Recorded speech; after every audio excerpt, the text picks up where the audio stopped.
오태훈의 라디오 매거진 위켄드. 네, 일상에서 발견하는 실용 인문학 이야기를 합니다. 생활 속의 인문학 저자 이호건 작가와 함께하겠습니다. 어서 오십시오. 네, 안녕하세요. 무슨 이야기합니까? 네, 오늘은 문명의 발전이라는 주제로 이야기할까 합니다. 예. 인류 역사를 살펴보면 모든 것이 조금씩 발전하고 있다라는 사실을 알 수 있습니다. 지금 우리가 이제 매일 사용하는 물건도 과거와 비교하면 상당히 발전한 게 많습니다. 예. 가령 집에서 사용한 청소 도구도 과거에는 빗자루나 물걸레로 했잖아요. 그런데 네. 지금은 이제 로봇 청소기가 대신하고 있죠. 빨래 도구도 옛날에는 빨래판과 방망이 이런 것들로 빨래를 했다면 지금은 이제 세탁기가 알아서 그저 빨래를 하고 있습니다. 요즘 세탁기는 건조기랑 같이 그렇죠. 나와요. 맞습니다. 네. 예. 또 우리가 매일 사용하는 전화기나 자동차도 과거와 비교해 보면 상당히 발전한 상태입니다. 근데 이건 우리 인간의 능력도 마찬가지 같아요. 인류도 수백만 년 전 오스트랄로피테쿠스에서부터 호모 하빌리스, 호모 에렉투스, 네안데르탈인을 거쳐서 지금의 호모 사피엔스로 진화하면서 네. 과거와는 비교할 수 없을 정도로 능력이 향상되었죠. 만약 현생 인류가 이렇게 발전을 거듭하지 못했다면 예. 지금 우리가 생존하고 있지 않을 수도 있습니다. 그러니까 중간에 인간 종 가운데 발전하지 못한 건 사라지기도 했잖아요. 네, 맞습니다. 그죠? 예. 예. 독일 철학자 헤겔은 인류의 역사를 절대 정신이 자유를 향해 나아가는 과정이라고 정의한 바 있는데요. 여기서 절대 정신이란 인간의 이성을 뜻합니다. 네. 말하자면 헤겔은 인간의 이성 능력도 점점 발전하는 과정에 있다라고 본 거죠. 그리스 철학자 헤라클레이토스가 만물은 유전한다라면서 모든 사물은 변화한다라고 주장했는데 이걸 바꾸어 표현하면 이렇게 말할 수도 있습니다. 만물은 끊임없이 발전에 발전을 거듭한다. 그러니까 인간을 포함한 모든 생명체와 사물은 발전을 거듭하고 있습니다.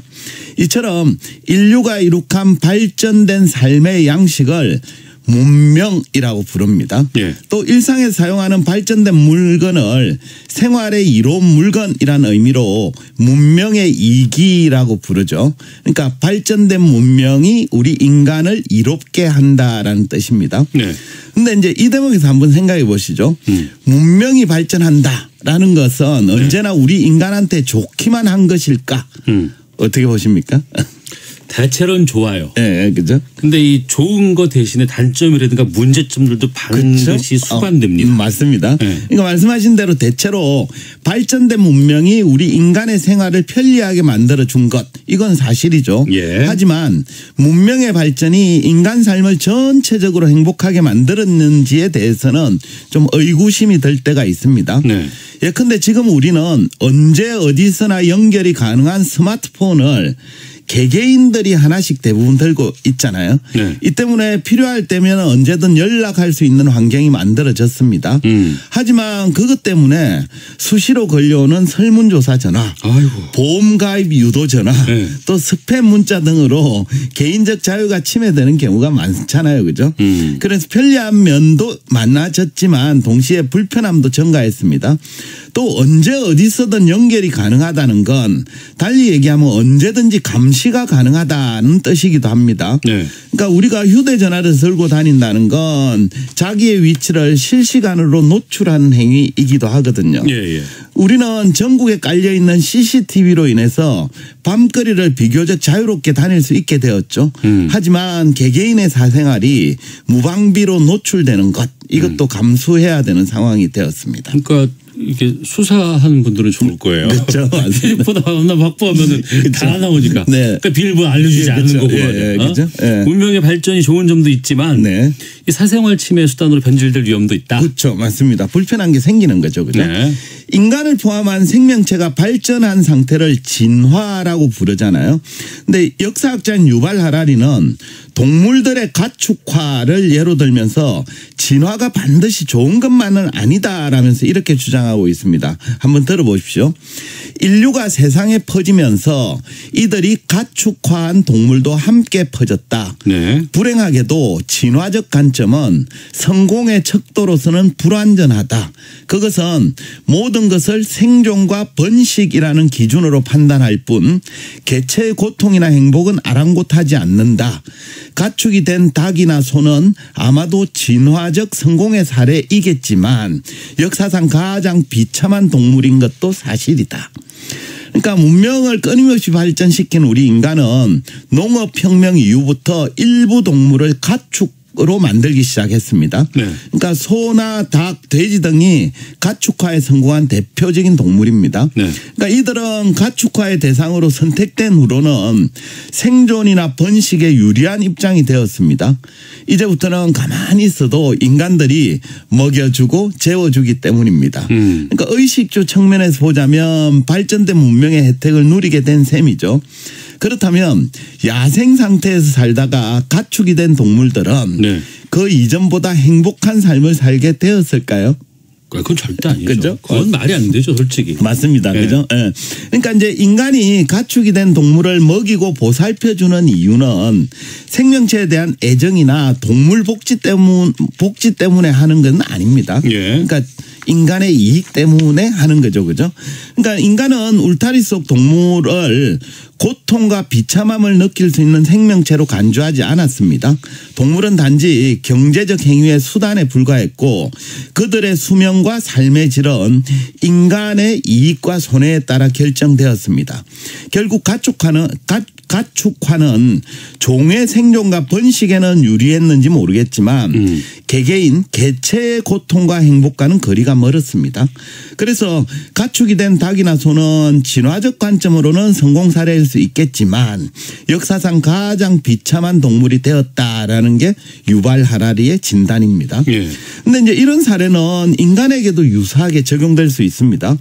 요즘은 일터에서도 발전된 기술이 계속 도입되고 있거든요.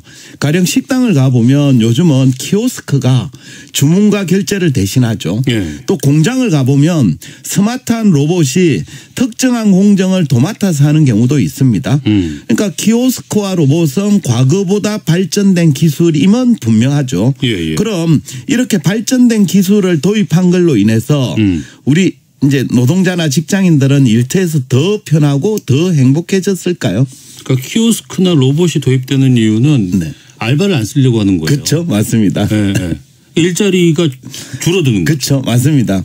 그러니까 앞서 얘기했듯이 인간이 동물들을 가축화하면서 자신들의 경제적 이익을 위해서 동물의 고통이나 행복에는 아랑곳하지 않았듯이 오늘날 직장에서 새로운 기술을 도입하는 것도 직장인의 고통이나 행복을 최우선으로 고려한 결과는 아닙니다.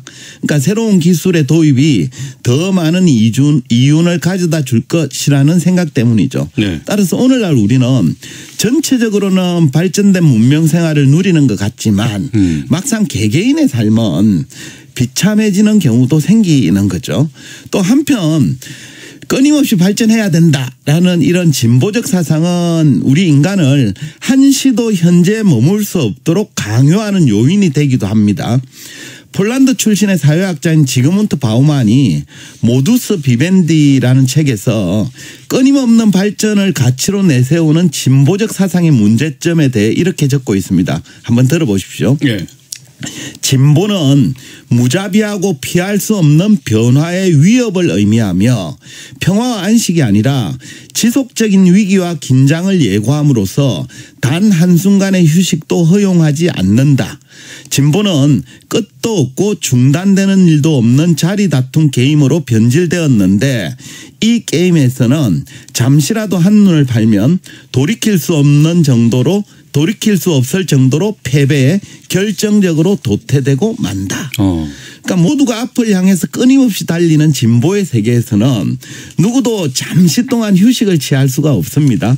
이런 상황에서 휴식을 취한다는 건 그냥 제자리에 머무는 게 아니라 뒤로 후퇴하거나 도태한다라는 걸 의미하기 때문입니다. 그러니까 우리가 스트레스 많이 받고 네. 피곤한 삶을 사는 이유가 그것 때문에 그렇죠. 그런 거예요. 예, 맞습니다. 왜 이렇게 됐을까요? 그렇죠. 예. 근데 이제 문명의 속성이 본래 그러하기 때문입니다. 정신분석학자 지그문트 프로이트는 문명 속의 불만이란 에세이에서 우리가 추구하는 이 문명의 속성을 이렇게 적고 있습니다. 문명은 본능 억제에 그 바탕을 두고 있다. 문명의 발달은 개인의 자유를 제한하고 정의는 모든 사람이 그 제한에 복종할 것을 요구한다. 그러니까 우리가 흔히 이제 사람들은 문명은 발전할수록 좋다고 생각하잖아요. 그래서 발전된 문명을 선진 문명이라고 부르면서 부러워하기도 하고 따라하려 합니다. 하지만 그 발전된 문명은 아무런 대가 없이 그냥 주어지는 건 아닙니다.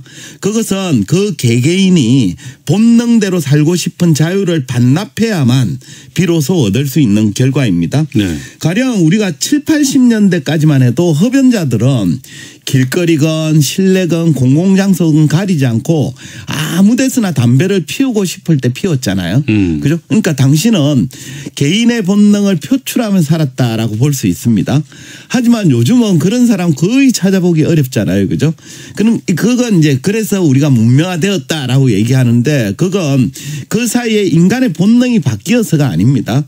그러니까 발전된 문명의 결과로 사람들이 본능과 자유를 스스로 억제하고 살기 때문입니다. 발전된 문명을 산다는 게 네. 개인의 자유를 억제한다는 뜻이기도 하다. 네. 근데 우리가 이걸 외면할 수도 없는 그 현실 아닌가요? 맞습니다. 그러니까 문명의 발전에는 긍정적인 면도 많고 또 우리가 문명의 발전을 뭐 개인의 자유를 억제한다는 이유를 들어서 외면하거나 거부할 수도 없습니다. 다만 발전을 지향하되 누구를 위한 발전인지는 좀 생각해 볼 필요는 있겠어요. 예. 특히 이제 문명의 발전을 주시할 때는 그 문명의 발전이 이제 문제가 되거나 이제 할 때는 언제냐 이러면 그것 자체가 아니라 그게 자본주의적으로 활용될 때인데요. 카를 마르크스가 자본론에서 공장에서 발전된 기계 사용의 문제점에 대해서 이렇게 지적했습니다. 한번 들어보십시오. 기계 그 자체는 노동시간을 단축시키지만 자본주의적으로 사용되면 노동시간을 연장시키며 기계 그 자체는 노동을 경감시키지만 자본주의적으로 사용되면 노동 강도를 높인다. 그러니까 마르크스는 공장에서 발전된 기계를 사용하는 그 자체는 좋은 면이 있다고 봤습니다. 그러니까 기계는 노동 시간을 단축시키고 노동 강도를 경감시킬 수도 있습니다. 예컨대 물류 창고에서 손으로 물건 옮기던 걸 지게차로 옮기면 노동 시간과 노동 강도가 줄어드는 효과가 있습니다. 네. 하지만 그것이 자본주의적으로 활용이 되면 지게차의 사용은 더 많은 물량을 더 오랜 시간 동안 운반해야 하는 가혹한 노동 조건으로 변질될 수도 있습니다. 결국 우리가 문명이 발전하는지는 핵심 문제가 아닌 것 같아요.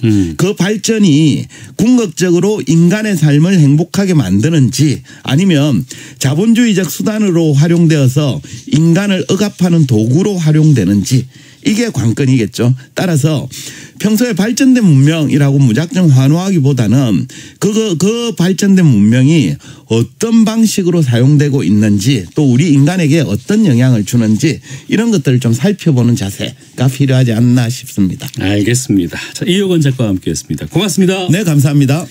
라디오 명주 위크엔드 마치겠습니다. 오태훈이었습니다. 고맙습니다.